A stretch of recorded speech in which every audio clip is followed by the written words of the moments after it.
అజిత్ గారు, ఇంతకుముందు మీరు మాట్లాడినప్పుడు సౌభాగ్యమ్మ, విజయలక్ష్మి, ముగ్గురు పేర్లు చెప్పారు. అందుట్లో సౌభాగ్యం అంటే వైఎస్ వివేక గారి సతీమణి. సరే, ఆమె అన్యాయం జరిగింది, మాకు జగన్మోహన్ రెడ్డి గారు న్యాయం చేయలేదు, లేదా వైఎస్ వివేక హత్యలో పరోక్షంగానో ప్రత్యక్షంగానో వీరి పాత్ర ఉంది అనేటువంటిది వారు విమర్శలు చేస్తూ ఉన్నారు. ఇక రెండో అంశం, విజయలక్ష్మి గారు అంటే ఇక్కడ అవినాష్ రెడ్డి వాళ్ళ మదర్ కర్నూలు ఆసుపత్రిలో ఉన్నప్పుడు సిబిఐ అరెస్ట్ చేసేటువంటి సందర్భం ఏర్పడినప్పుడు ఆమె స్వయంగా కర్నూలు హాస్పిటల్కి వెళ్లి పరామర్శించి వచ్చేశారు. కానీ ఆ రోజు అందరూ కూడా మాట్లాడినటువంటి అంశం ఏంటంటే అవినాష్ అట్లాంటి వ్యక్తి కాదు అనే విధంగా మాట్లాడొచ్చారు. సరే, ఇక్కడ ఆమెది అక్కడ క్వశ్చన్ మార్క్. సరే, ఆ రోజు ఉన్నటువంటి స్టాండ్ ఈ రోజు మళ్ళీ స్టాండ్ మారిందేమో. సరే, భారతమ్మ మీరు చెప్పినట్టు వారి స్టాండ్ ఏంటి? వారు సౌభాగ్యం వైపు ఉంటారా, లేక వారు అంటే ఈ కార్యక్రమం ప్రకారంగా వెళ్లారా, లేకపోతే ఇక వాళ్ళందరూ కూడా షర్మిల వైపు నిలబడాలి, షర్మిలతో కలిసి ట్రావెల్ చేయాలి, వైఎస్ కుటుంబం అంటే మనందరం అనేటువంటి ఒక భావన తీసుకురావాలనేటువంటి దాంట్లో ఉన్నారంటారా ఏంటి? ఖచ్చితంగా ఇక్కడ ప్రాబ్లం షర్మిల ఒక్కటి తేల్చుకోవాలనుకుంటోంది. ఎందుకంటే సరే, తెలంగాణ రాష్ట్రంలో ఆమె వైఫల్యం చెందడమా ఇంకొకట అయినప్పటికీ కూడా వెనకడుగు వేయకుండా ఆంధ్రప్రదేశ్కి వెళ్ళి మరీ తేల్చుకోవాలనుకుంటోంది వైఎస్ లెగసీ వంశీ గారు. దీనికి సంబంధించి పులివెందల్లో జరుగుతోన్న పోరాటం, పులివెందల్లో వైఎస్ కుటుంబంలో జరుగుతోన్న పోరాటం, అందులో వైఎస్ రాజశేఖర రెడ్డి గారి కుటుంబం, వైఎస్ రాజశేఖర రెడ్డి గారి కుటుంబం అంటే వైఎస్ వివేకానంద రెడ్డి గారు లేదా వైఎస్ జార్జి రెడ్డి గారు, ఇప్పుడు భారతమ్మ అని అనుకున్నాం, వీళ్ళందరూ ఒకవైపు ఉంటే ఇంకొక వైపు వైఎస్ జగన్మోహన్ రెడ్డి గారి సతీమణి భారతి గారికి సంబంధించిన వైఎస్ భాస్కర్ రెడ్డి గారు కానీ వైఎస్ అవినాష్ రెడ్డి గారు కానీ, ఆ రెండిటికి మధ్యలోనే పులివెందల్లో అసలు వైఎస్ కుటుంబానికి సంబంధించి ఏమీ మిగల్లేదు. పూర్తిగా వైఎస్ భాస్కర్ రెడ్డి గారు, వైఎస్ అవినాష్ రెడ్డి గారు వీళ్ళు మాత్రమే పూర్తిగా పులివెందల కడప జిల్లా రాజకీయాల్ని టేక్ ఓవర్ చేశారు. అదేవిధంగా వైఎస్ జగన్మోహన్ రెడ్డి గారి చుట్టూ కూడా వాళ్లే ఉన్నారు. అసలు వైఎస్ లెగసీ తోటి వైఎస్ఆర్ కాంగ్రెస్ పార్టీ పేరు వచ్చింది. వైఎస్ ఆశయాలు లేదా వైఎస్ ఆశయ సాధనే లక్ష్యంగా వచ్చిన వైఎస్ఆర్ కాంగ్రెస్ పార్టీ లేదా జగన్మోహన్ రెడ్డి గారు. ఈరోజు షర్మిల కూడా అనింది కదా వంశీ గారు, ఆ రోజు మేము చాలా సపోర్ట్ చేశాము, నా తల్లి నేను అందరం తిరిగాము, తర్వాత 17 మంది ఎమ్మెల్యేలు మా కుటుంబం కోసం రాజీనామా చేసి వచ్చారు, వాళ్ళందరూ ఎక్కడున్నారు, మాకు అన్యాయం చేసినా మేము సహించాం, కానీ వైఎస్ ఆశయాల్ని పూర్తిగా తిలోదకాలు ఇచ్చేశారు, వైఎస్ ఆశయాల్ని తుంగలో దొక్కారు కాబట్టి నేను సహించలేకపోయాను వచ్చాను అని అన్నది. సరే, వైఎస్ ఆశయాలు పక్కన పెడితే ఆ వైఎస్ అన్న పదానికి సంబంధించి జరుగుతున్న యుద్ధం వంశీ గారు ఇది. అందులో వైఎస్ రాజశేఖర రెడ్డి గారి కుటుంబం అనేది ఆనవాళ్లు లేకుండా అక్కడ పోతోంది. అవతల వైఎస్ భాస్కర్ రెడ్డి గారికి సంబంధించి మొత్తం కూడా టేక్ ఓవర్ చేస్తున్నారు అనేది అది లోపల అంతర్గతంగా ఉంది వంశీ గారు. ఉన్నప్పుడు ఖచ్చితంగా ఇప్పుడు వైఎస్ కుటుంబం అంటే వైఎస్ రాజశేఖర రెడ్డి గారి సోదరులు, ఇప్పుడు జార్జి రెడ్డి కుమారులు కానీ వీళ్ళందరూ కూడా ఉన్నప్పటికీ కూడా వాళ్ళందరిలో ఆ అసహనం ఉంది. ఆ అసహనం లేకుండా వాళ్ళందరూ తమతోటి వస్తారు అని చెప్పి భావించకుండా షర్మిల కానీ సునీత కానీ వీళ్ళెవరు ఇంత పోరాటం చెయ్యరు వంశీ గారు. వీళ్ళు చేసే ఇద్దరు ఆడపిల్లలు చేస్తున్న పోరాటం వెనక అది వైఎస్ కుటుంబానికి సంబంధించిన లెగసీకి సంబంధించి పోరాటం కూడా ఉంది వంశీ గారు. ఎందుకంటే మనం ఇంతకుముందు అనుకున్నట్లుగా అక్కడ పులివెందల్లో పరిస్థితి అది పూర్తిగా అసలు వైఎస్ అనే పదం నుంచి వైఎస్ఆర్ కాంగ్రెస్ పార్టీ పక్కకి వెళ్ళిపోయింది కాబట్టి ఆ లెగసీ మేము మళ్ళీ కాపాడుకోవాలి అని అనేది వాళ్ళ ప్రయత్నం వంశీ గారు ఖచ్చితంగా. అయితే ఇక్కడ ఇంకొకటి, ఆ రోజు విజయమ్మ గారితో పాటు మరోవైపు వైఎస్ సోదరి కూడా వచ్చింది వంశీ గారు, వైఎస్ సోదరి విమలమ్మ గారు కూడా వచ్చారు. అయితే ఇప్పుడు కొత్త ఒకటి వస్తోంది ఏంటంటే ప్రస్తుతానికి విమలమ్మ అయితే మాత్రం వైఎస్ జగన్మోహన్ రెడ్డి గారితోటే ఉన్నారు. అదేవిధంగా ఇప్పుడు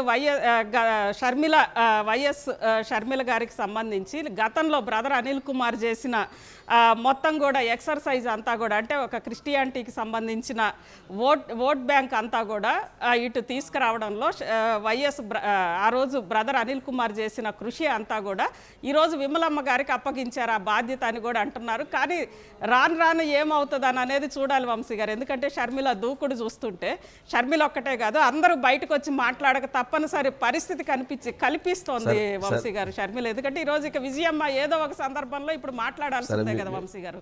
ఇలా వన్ బై వన్ అందరినీ లాగి ఖచ్చితంగా అటో ఇటో తేల్చాల్సిందే. ఏదో సందర్భంలో మాట్లాడాలనుకున్నప్పుడు ఇందా మీరు విజయలక్ష్మి గారి సబ్జెక్ట్ని మీరు సబ్జెక్ట్లో అంటే తను ఎటువైపు ఉండబోతుంది అస్తి గారు, తను ఎటువైపు అంటే ఇప్పుడు కాంగ్రెస్ పార్టీ చీల్చింది వైఎస్ కుటుంబాన్ని అని చెప్పిద్దా, లేక వైఎస్ జగన్మోహన్ రెడ్డి వైఎస్ కుటుంబాన్ని చీల్చాడని చెప్పిద్దా ఏంటి? ఇప్పుడు మరి తన ముందున్నటువంటి, మీరు ఇందాక చెప్పారు సరే ముగ్గురు కలిసి వెళ్ళారు, ముగ్గురు కలిసి వెళ్ళి ఒక పరోక్షమైనటువంటి మెసేజ్ ఇచ్చారు, కానీ అది పరోక్షమైనటువంటి మెసేజ్ అది క్లారిటీ రాదు. సరే రేపు మళ్ళీ ఇంకో రకమైన స్టాండ్ మార్చొచ్చు. మొన్న ఫంక్షన్లో చూసాము, షర్మిలా కుమారుడు ఎంగేజ్మెంట్లో పోయి చక్కగా కుమారుడిని దగ్గరకు తీసుకుంది, అట్లాగే అందరిని రమ్మని చెప్పింది, పిలిచింది, అన్ని చేసింది కదా. మరి అక్కడ అది ఆ అంశం చూసినప్పుడు, మరి ఇక్కడ చూసినప్పుడు మరి ఎట్లా అంటున్నారు? కానీ ఈరోజు షర్మిల వ్యాఖ్యలతో ఏకీభవిస్తుందా లేక జగన్మోహన్ రెడ్డి వ్యాఖ్యలతో ఏకీభవిస్తుందా ఏంటి? అంటే షర్మిల వ్యాఖ్యలతో ఏకీభవించేటువంటి విషయం, జగన్మోహన్ రెడ్డి గారితో వ్యాఖ్యలతో ఏకీభవించేటువంటి విషయంలో చాలా కీలకమైన అంశంగా ఉంటుంది. మరి రేపు విజయలక్ష్మి గారు వైఎస్ షర్మిల అని పిలుస్తారా అసలు షర్మిలని, లేక ఒట్టి షర్మిల అని ఇప్పుడు ఎవరైతే వైసీపీ వాళ్ళు పిలుస్తున్నట్టు పిలుస్తారా ఏంటి మరి? వంశీ గారు, అది వైసీపీ వాళ్ళ ఇంకొకళ్ళు పిలిచినా పిలవకపోయినా షర్మిల వైఎస్ షర్మిలే వంశీ గారు. దీనికి సంబంధించి ఖచ్చితంగా మనం ఇంతకుముందు చెప్పుకున్నాం, ఏ కుటుంబంలోనైనా కానీ అదే కుటుంబంలో పుట్టిన ఆడపిల్ల అయినా మగపిల్లోడైనా ఎవరైనా కానీ వాళ్ళు సంబంధించి తమ సహజంగా క్యారీ చేసేది తమ తల్లిదండ్రుల ఇంటి పేరునే క్యారీ చేస్తారు వంశీ గారు. అలా కాకుండా సరే ఇది వంశీ గారు చట్ట ప్రకారం అయితే తమ తల్లిదండ్రుల ఇంటి పేరునే క్యారీ చేస్తారు.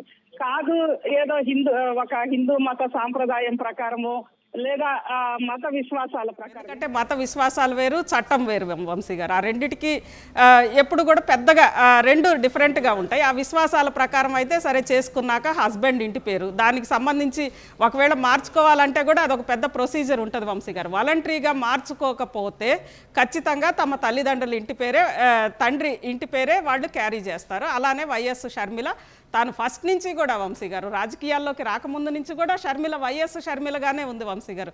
అంటే గతంలో ఆమె ఓటింగ్ సందర్భంగా కానీ ఎలక్షన్స్ కానీ అంతకుముందు కానీ ఎప్పుడు ఆమె వైఎస్ షర్మిలగానే ఉంది. అదే కంటిన్యూ అవుతుంది. విజయమ్మ గారు కూడా వైఎస్ షర్మిలని వైఎస్ షర్మిలగానే గుర్తిస్తారు, ఎందుకంటే ఆమె ఆ ఇంట్లో పుట్టింది కాబట్టి. ఖచ్చితంగా అందులో విజయమ్మ గారు సొంతగా తన కూతుర్ని వైఎస్ షర్మిల కాకుండా ఇంకా అనరు కదా వంశీ గారు.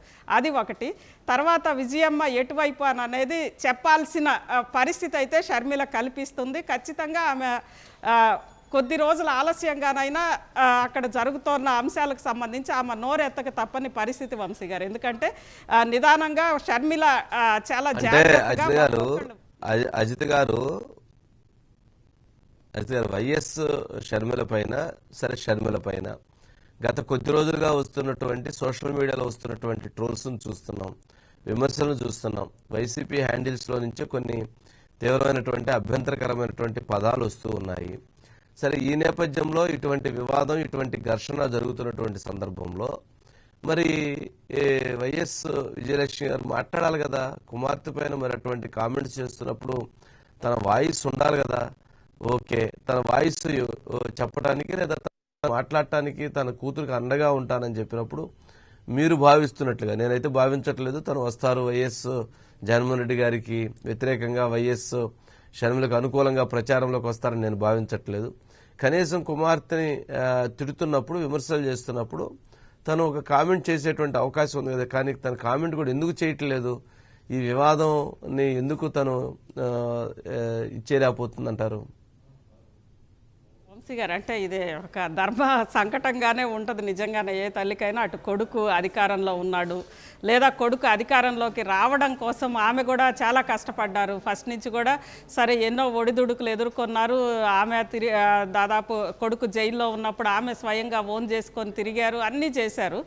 చేసిన తర్వాత పరిస్థితులు షర్మిల అనేది కూడా కదా ముఖ్యమంత్రి అయినాక మొత్తం కూడా మారిపోయినాయి అని. అది ఆ మార్పు అనేది వైఎస్ విజయమ్మ కూడా భావించి ఉండొచ్చు వంశీ గారు. అంటే దీనికి సంబంధించి త్వరలోనే విజయమ్మ క్లారిటీ ఇస్తారు అని అనేది క్లారిటీ కూడా ఈరోజు ఎలా అయితే వెళ్ళారో అటు సౌభాగ్యమ్మని ఇటు భారతమ్మని ఇద్దరిని కూడా అటు ఇటు పెట్టుకొని ఒక వైఎస్ కుటుంబంగా ఆమె ఖచ్చితంగా జనం ముందుకు వచ్చి ఒక క్లారిటీ అయితే ఇస్తారు వంశీ గారు. అంటే ఇది ఇంకా ముందుకి వెళ్తూ ఉంటే ఏ తల్లి అయినా చూస్తూ ఊరుకోదు కదా వంశీ గారు. ఖచ్చితంగా ఒక క్లారిటీ అయితే ఇస్తారని అనేది అనిపిస్తుంది వంశీ గారు.